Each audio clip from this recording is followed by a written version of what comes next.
रात के लगभग 2 बज रहे थे। घड़ी की टिक टिक के अलावा पूरे घर में गहरा सन्नाटा था और उसी सन्नाटे के बीच एक कमरे में निहारिका अपने बिस्तर पर लेटी हुई थी। उसकी आंखों में गहरी नींद भरी हुई थी, मगर उसके बावजूद भी उसकी पलकें एक पल को भी झपकने का नाम नहीं ले रही थी। उसे देखकर ऐसा लग रहा था जैसे तो वो नींद के लिए बहुत दिनों से तड़प रही हो। उसकी आंखों से झर-झर करके आंसू बह रहे थे। ऐसा लग रहा था मानो वो खुद ही अपनी मौत को बुलाना चाहती हो। सूखे हुए होंठ और शरीर जैसे लकड़ी का ढांचा बन चुका था और शरीर का हर एक अंग बिल्कुल सफेद पड़ चुका था, जैसे तो किसी ने उसके शरीर से उसका सारा खून ही निकाल लिया हो। वो दबी हुई आवाज में कुछ कहने की कोशिश कर रही थी। बहुत प्यास लगी है, पानी चाहिए, पानी दे दो अनु। अनु। उसी कमरे में दूसरा बिस्तर लगाए एक और लड़की सो रही थी। निहारिका लगातार बहुत देर से उसे धीमे धीमे आवाज में पुकार रही थी और कुछ देर बाद निहारिका की आवाज से उसकी आंख खुली। उसने निहारिका की तरफ देखा और अचानक से उठ खड़ी हुई। माफ करना दीदी, मुझे आपकी आवाज सुनाई ही नहीं दी। मैं अभी आपको पानी पिलाती हूँ। अनु से टेबल पर रखे जग से गिलास में पानी डाला। उसने अपने हाथों के सहारे से बड़ी ही मुश्किल से निहारिका को बैठाया। निहारिका की हालत इतनी खराब थी कि वो खुद अपने हाथों से पानी भी नहीं पी पा रही थी, इसलिए अनु अपने हाथों से उसे पानी पिला रही थी। मगर निहारिका इतनी कमजोर हो चुकी थी कि गिलास का आधा पानी उसके होठों से गिरता हुआ उसके कपड़ों पर गिर रहा था। वो ठीक से पानी भी नहीं पी पाई और उसने गिलास से अपना मुंह पीछे की तरफ हटा लिया और अपनी आंखों से गिरते हुए आंसुओं को अपने हाथों से साफ करने लगी। न जाने किस गुनाह की सजा भुगत रही हूँ मैं। ऐसा क्या पाप किया था मैंने जो एक हंसती खेलती जिंदगी से मेरी जिंदगी ऐसी हो गई। इतनी लाचार हो गई हूँ कि अपने हाथों से तो क्या, किसी और के हाथों से भी ठीक से पानी तक नहीं पी सकती। ऐसी जिंदगी से तो अच्छा हो कि भगवान मुझे अपने पास ही बुला ले। कम से कम मुझे इस दर्द से तो छुटकारा मिलेगा। ऐसा मत कहो दीदी, भगवान करे कि आप जल्दी ठीक हो जाओ। अब आपकी ऐसी हालत मुझसे और नहीं देखी जाती।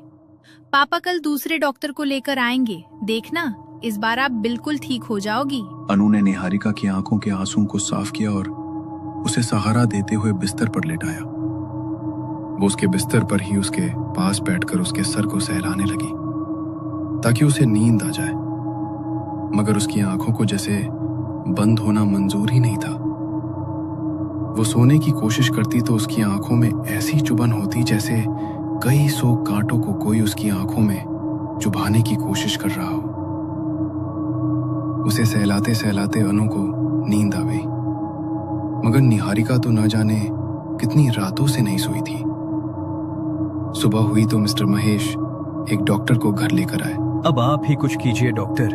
अस्पताल में भी इसे बहुत बार एडमिट करा लिया, लेकिन जितनी बार इसे हॉस्पिटल लेकर गए उतनी बार इसकी तबीयत और ज्यादा खराब होती गई। ठीक है, मैं इनका ब्लड सैंपल ले जाता हूँ। ब्लड टेस्ट के बाद जो रिपोर्ट आएगी उसके बाद ही मैं कुछ बता सकता हूँ, मगर इनको देखने से तो इनकी हालत कुछ ज्यादा ही खराब लग रही है। मैं यहाँ पर नर्स को उनकी देखभाल के लिए छोड़ जाता हूँ। इमरजेंसी के लिए कोई प्रोफेशनल उनके साथ होना चाहिए। ठीक है डॉक्टर साहब, वैसे भी हमें निहारिका की देखभाल के लिए एक नर्स की जरूरत थी ही। Thank you so much. Doctor ने निहारिका की देखभाल के लिए एक नर्स को उसके पास रख दिया, मगर शाम को जब नर्स निहारिका को खाना खिला रही थी तो अचानक उसकी तबीयत खराब होने लगी। अनु जैसे ही कमरे में आई तो उसने देखा कि नर्स बेहोश होकर जमीन पर गिरी हुई है। उसने उसके चेहरे पर पानी छिड़का तो उसे होश आया। अनु ने उसे सहारा देकर बिस्तर पर बैठाया। आप ठीक तो हो ना सिस्टर? आप अचानक से बेहोश होकर कैसे गिर गई? पता नहीं, मैं तो बस इनको खाना खिला रही थी और अचानक मुझे लगा कि मेरे आसपास कोई अजीब सी परछाई घूम रही है। मेरा सर घूमने लगा और मैं कब बेहोश होकर गिर गई मुझे कुछ पता ही नहीं। क्या परछाई? कैसी परछाई? मुझे लगता है कि आपकी तबीयत सचमुच ही ठीक नहीं है। आज रात आप रहने दीजिए। आज रात को भी मैं ही दीदी के साथ सो जाऊंगी। आप अपने घर से किसी को बुला लीजिए, वो आपको आकर ले जाएंगे। ऐसी हालत में आपका अकेले जाना ठीक नहीं है। नर्स ने घबराते हुए अपने घर पर कॉल लगाई। उसका चेहरा देखकर ऐसा लग रहा था जैसे तो वो कुछ छुपा रही हो और बस जल्दी से वहां से निकल जाना चाहती हो। थोड़ी ही देर बाद उसका हस्बैंड वहां आया और उसे वहां से लेकर चला गया। आज अनु की तबीयत ठीक नहीं थी, इसलिए वो निहारिका के कमरे में नहीं सोई। रात के लगभग 1:30 बजे होंगे, तभी अनु के कानों में एक अजीब सी आवाज पड़ी, जैसे तो दबी हुई आवाज में कोई बड़े ही भयानक तरीके से मुस्कुरा रहा हो। वो आवाज इतनी भयानक थी कि अनु बुरी तरह डर गई। वो अचानक से हड़बड़ाकर उठी और उसने कमरे में इधर उधर झांक कर देखा, मगर उसे वहां कोई दिखाई नहीं दिया। उसे लगा कि ये शायद उसका कोई भ्रम है, इसलिए उसने फिर से सोने के लिए अपनी आंखें बंद कर ली, मगर तभी एक भयानक आवाज उसके कानों में पड़ी। आज रात मैं किसे मारूं, किसके रक्त का भोग स्वीकार करूं? डर के मारे अनु की सांसें तेज हो गई। उसने हिम्मत करते हुए आंखें खोली और पीछे मुड़कर देखा तो उसे लगा जैसे अभी अभी कोई बहुत बड़ी परछाई उसके सामने से दूसरी तरफ दौड़ते हुए गायब हो गई हो। उसने जल्दी से दूसरी तरफ देखा, मगर वहां भी कोई नहीं था। तभी वहां चरचर पंखे के हिलने की आवाज आई। उसने दीवार पर लगे पंखे की तरफ जैसे ही नजर घुमाई तो उसके रोंगटे खड़े हो गए। पंखे पर एक भयानक आकृति, जिसके लंबे पैने नाखून थे और शरीर सुर्ख लाल रंग का था, पंखे पर बैठी हुई थी। उसने भयानक हंसी हंसते हुए अनु की तरफ देखा। इससे पहले कि अनु कुछ भी समझ पाती, वो उसके ऊपर झपट पड़ा। उसने उसकी गर्दन में अपने दांतों को गाड़ दिया। अनु दर्द से छटपटाती हुई अपने हाथ पैरों को बिस्तर पर मार रही थी। वो दर्द से तड़पती हुई चीखने की कोशिश कर रही थी, मगर उसकी चीखों की आवाज उसके गले से बाहर निकल ही नहीं रही थी। कुछ देर तक तड़पने के बाद वो बिल्कुल शांत हो गई। उसके शरीर का सारा खून अब खत्म हो चुका था। खून की एक बूंद भी वहां पर नजर नहीं आ रही थी और उसकी गर्दन से उस आकृति के दांतों के निशान भी अब गायब हो चुके थे। अनु ने अपनी आखिरी सांस ली और वो भयानक आकृति भी वहां से गायब हो गई। अगली सुबह जब घर में सबकी आंख खुली तो सबसे पहले अनीता निहारिका के कमरे में आई। उसने उसे नाश्ता कराया और अनु को जगाने के लिए उसके कमरे में गई, मगर जैसे ही उसने अनु के कमरे का दरवाजा खोला तो उसकी जोरदार चीख निकल गई। वो दौड़ती हुई अनु के पास गई तो उसने देखा कि उसका पूरा शरीर सफेद पड़ चुका है और उसकी सांसें अब थम चुकी हैं। ये क्या हो गया मेरी बच्ची को? किसकी नजर लगी तुझे? उठ जा मेरी बच्ची, तू इस तरह अपनी माँ को छोड़कर नहीं जा सकती। अनीता के रोने की आवाज सुनकर महेश भी दौड़ता हुआ वहां आया और जब उसने अपनी आंखों के सामने अपनी बेटी का मृत शरीर देखा तो रो रो कर उसका भी बुरा हाल हो गया। कुछ देर बाद घर में अनु की अंतिम क्रिया करने के लिए उसे शमशान ले जाया गया। निहारिका को जब ये पता चला तो उसकी आंखों से झरझर कर आंसू बहने लगे। उसके शरीर में इतनी भी ताकत नहीं थी कि वो उठकर अपनी बहन को अंतिम विदाई दे सके। उसने अनु की तस्वीर को अपने सीने से लगाया और उसे याद करते हुए रोने लगी। कहाँ चली गई तू अनु? एक तू ही तो थी जो हमेशा मेरे साथ रहती थी, मेरा ध्यान रखती थी। काश तेरी जगह भगवान मुझे उठा लेता। घर में रो रो कर सबका बुरा हाल था। कुछ दिनों बाद धीरे धीरे चीजें सामान्य होने लगी। अनु के जाने का दुख तो उनके अंदर से कोई नहीं खत्म कर सकता था, मगर समय के साथ इंसान खुद के दुख को बस अपने अंदर छुपा लेता है। अनु की मौत को लगभग 1 महीना बीतने वाला था। निहारिका की हालत अब और खराब होती जा रही थी।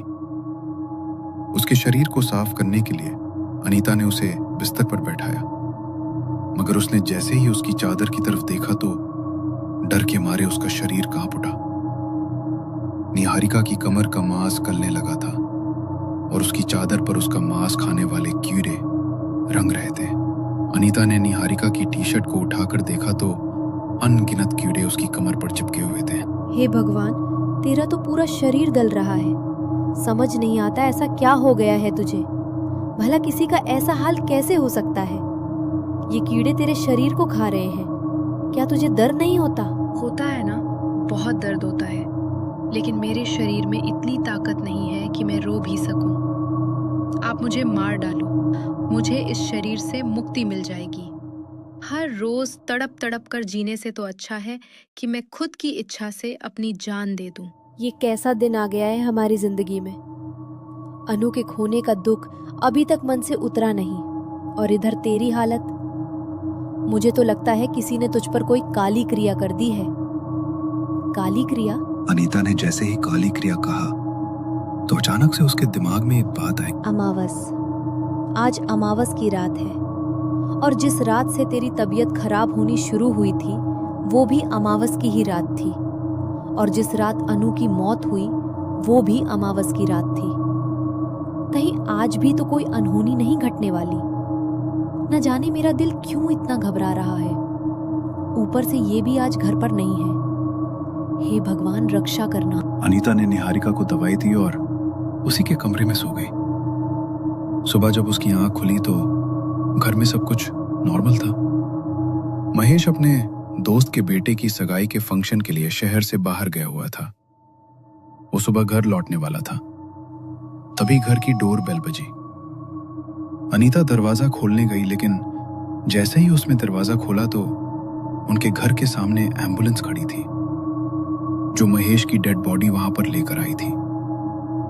उसका शरीर भी अनु की तरह बिल्कुल सफेद पड़ चुका था, जैसे किसी ने उसके शरीर के खून को भी बिल्कुल चूस लिया हो। महेश की डेड बॉडी देखकर अनीता उसके शरीर से लिपटकर जोर जोर से रोने लगी। कैसे हुआ ये सब? कल रात को जब मैंने इनसे फोन पर बात की थी तो सब कुछ ठीक था। धीरज भाई साहब, कुछ बोलिए, कैसे हुआ ये सब? ये तो हम भी नहीं जानते भाभी कि आखिर ये सब हुआ कैसे।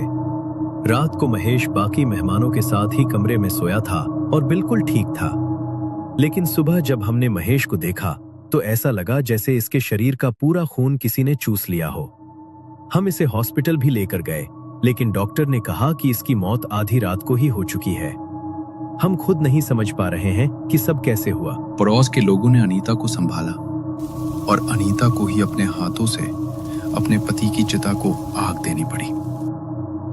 निहारिका की हालत ऐसी भी नहीं थी कि उसे कोई व्हीलचेयर पर ही महेश की अंतिम क्रिया के लिए लेकर जा सके, क्योंकि उसका शरीर अब जगह जगह से गल रहा था। कोई उसे ठीक से छू भी नहीं सकता था। घर में बस दो ही लोग बाकी थे, अनीता और निहारिका। निहारिका की हालत तो ऐसी हो चुकी थी जैसे बिस्तर पर बस किसी का कंकाल पड़ा हो। उसका शरीर और चेहरा किसी मुर्दा की तरह लगने लगा था। उसके चेहरे का मांस खोखला होता जा रहा था और बाकी शरीर पर रेंगने वाले कीड़े अब उसके चेहरे के मांस को भी खा रहे थे। डॉक्टर्स ने उसे हर दवाई देकर देख लिया था, मगर उसके ऊपर किसी दवाई का कोई असर नहीं हो रहा था। घर में अनु और महेश की मौत का मातम छाया था, और आज 1 महीने बाद फिर से वही रात थी जो हर महीने कुछ न कुछ बुरा करती जा रही थी। अनीता अनु के पास बैठी थी, तभी उसका ध्यान खिड़की से बाहर की तरफ गया तो उसने देखा कि आज चांद नहीं निकला है। तभी उसके दिमाग में अचानक से वही बातें घूमने लगी। पता नहीं आज की रात क्या होगा। आज भी अमावस की रात है। जो हर अमावस को होता है, आज की रात भी वही होगा। क्या? ये क्या बोल रही है तू? जो तुमने सुना, मैं वही बोल रही हूँ। आज मरने की बारी तेरी है। रक्त बीज आज तुझे भी खत्म कर देगा। और जब उन दोनों की तरह तू भी मर जाएगी तो मेरे मन को बहुत सुकून मिलेगा। क्या? ये सब क्या बोल रही है तू? इसका मतलब इस सब के पीछे तेरा हाथ है। क्यों कर रही है तू ऐसा? तूने क्यों मेरी बेटी को मार डाला, मेरे पति को मार डाला? बोल, क्यों किया तूने ऐसा? अपने ही परिवार को मार डाला तूने। परिवार? कौन सा परिवार? परिवार को तो तुम लोगों ने मारा था, वो भी मेरे। जानती हूँ, मैं मेरे मम्मी पापा का एक्सीडेंट कोई हादसा नहीं था, उसके पीछे तुम लोगों का हाथ था। उस दिन तुम लोगों की सब बातें सुन ली थी मैंने। उस एक्सीडेंट में मैं बच गई, और अगर 18 साल से पहले मेरी मौत हो जाए तो ये प्रॉपर्टी किसी अनाथ आश्रम को मिल जाएगी। इसीलिए तुम लोग मेरा इतना ध्यान रख रहे थे, क्योंकि मेरा 18वां बर्थडे आने में अभी 3 महीने बाकी है। लेकिन मेरा खेल तो देखो, उससे पहले ही एक एक करके मैंने उन दोनों को मार दिया, और आज मेरी प्यारी चाची की बारी है। कुछ देर बाद रक्तबीज तुम्हें भी मार डालेगा, और जब तू अपनी आखिरी सांस लेगी तो मेरा बदला पूरा होगा। मेरे मम्मी पापा की मौत का बदला पूरा होगा। निहारिका के मुंह से ये सब बातें सुनकर अनीता के होश उड़ गए। वो वहां से उठकर बाहर की तरफ भागने लगी। तभी उसके कानों में एक भयानक आवाज पड़ी। मुझसे भागकर कहा जाएगी, तेरी बलि तो मैं आज रात लेकर ही जाऊंगा। ही ही ही ही ही। अनीता ने डरते हुए पीछे की तरफ देखा तो रक्तबीज का भयानक रूप देखकर वो बुरी तरह घबरा गई। मगर इससे पहले वो कुछ कर पाती, रक्तबीज उसके ऊपर झपट पड़ा और मुकेश और अनु की तरह ही उसके शरीर के सारे खून को चूस गया। दर्द के मारे घर में अनीता की चीख की आवाजें गूंज उठी। मगर कुछ देर बाद वो बिल्कुल शांत हो गया और अनीता की भी मौत हो गई। तभी अनीता की आखिरी सांस के साथ ही निहारिका के बेजान चेहरे पर मुस्कान आ गई, और साथ ही उसकी आंखों से आंसू झरझर कर बहने लगे। मैंने आप दोनों की मौत का बदला ले लिया मम्मी पापा। आपकी बेटी ने आपके साथ नाइंसाफी नहीं होने दी। इतना कहकर उसने साइड टेबल पर रखी अपने मम्मी पापा की तस्वीर को अपने सीने से लगा लिया, और अपनी आखिरी सांस भरते हुए उसने भी अपना दम तोड़ दिया। निहारिका ने रक्तबीज की साधना करते हुए उससे अपने शरीर के रक्त का सौदा किया था कि जब तक वो उसका दिया हुआ काम पूरा करेगा तब तक निहारिका के शरीर के खून और मांस के एक एक टुकड़े को वो रक्तबीज को समर्पित कर दी जाएगी। अनीता की मौत के साथ ही निहारिका का बदला पूरा हो चुका था, और रक्तबीज के सौदे के मुताबिक अब वो अपने माँ बाप की मौत का बदला लेकर स्वयं को रक्तबीज को समर्पित कर ये दुनिया छोड़कर जा चुकी थी।